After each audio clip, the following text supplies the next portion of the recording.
If you say to somebody, you have 30 days left to live, well, you're probably going to live your life much more fully than if you think, I'm going to live for 30 years.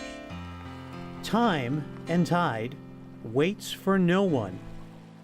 We're all on this journey together.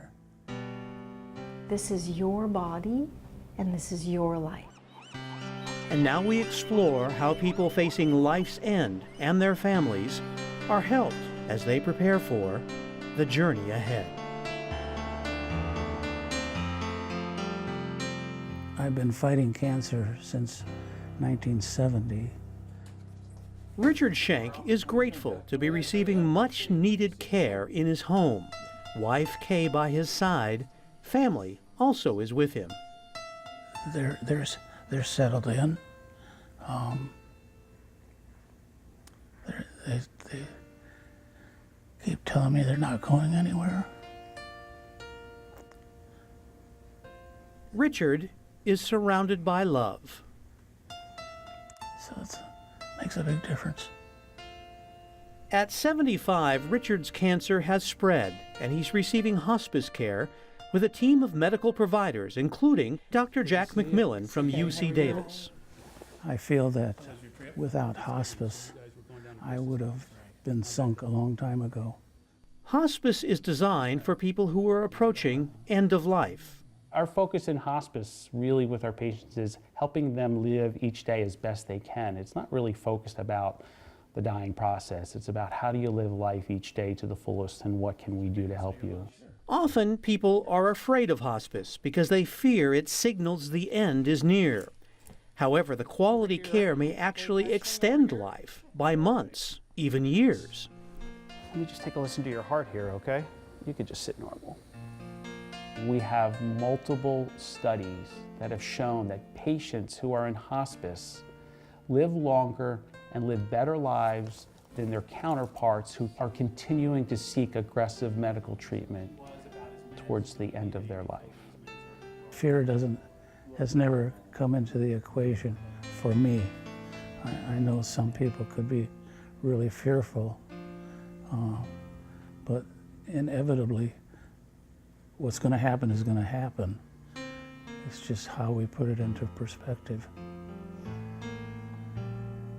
The journey ahead is unique for each of us. I always think of it this way. You're not born alone, so you shouldn't die alone. Randy Hartley is one of 25 trained people who volunteer with a Dignity Health program in Sacramento. It's called No One Dies Alone. Volunteers are paired with patients who are near the end of life. It's a privilege to sit with someone who is going through the dying process.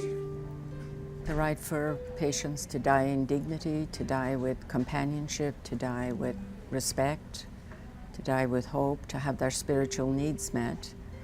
Our No One Dies Alone program started here at Mercy General about 4 years ago.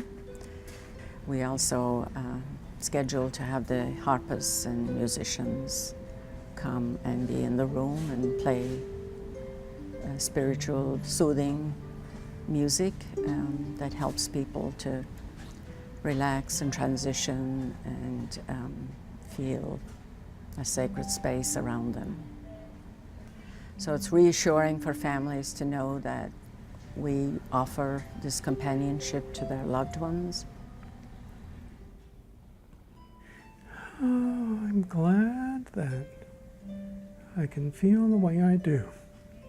And it just really makes me feel good that I could be there with them. I just wished he was here.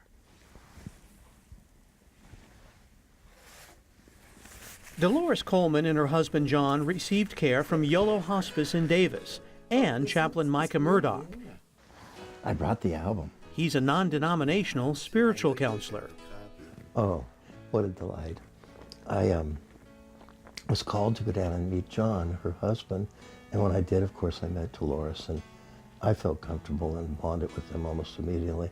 Such an amazing experience, wasn't it? Yes, it was. I was walking out of the room, and I always end every conversation when I leave with, is there anything else I can do for you? And John, the patient, said, "Yeah, marry us." All he wanted was to be married to you. John and Dolores were together 30 years, but had never gotten married. He said he wasn't ready. So when John asked, Dolores immediately said yes. In one day, Chaplain Micah orchestrated a magical wedding. We got married October the 9th, and he passed away October the 17th. In the grieving process, there's different stages that we go through, and some of them, especially in the beginning, are very, very difficult after we go through, bargaining and denial and so on. Oh, this one here of him, because he's smiling on that one. Chaplain Micah gave Dolores a wedding album and their marriage license framed. This is really pretty. It would be something Dolores could turn to.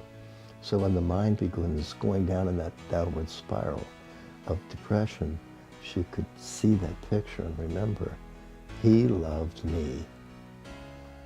I was his final wish, his final desire. I was the only thing he wanted.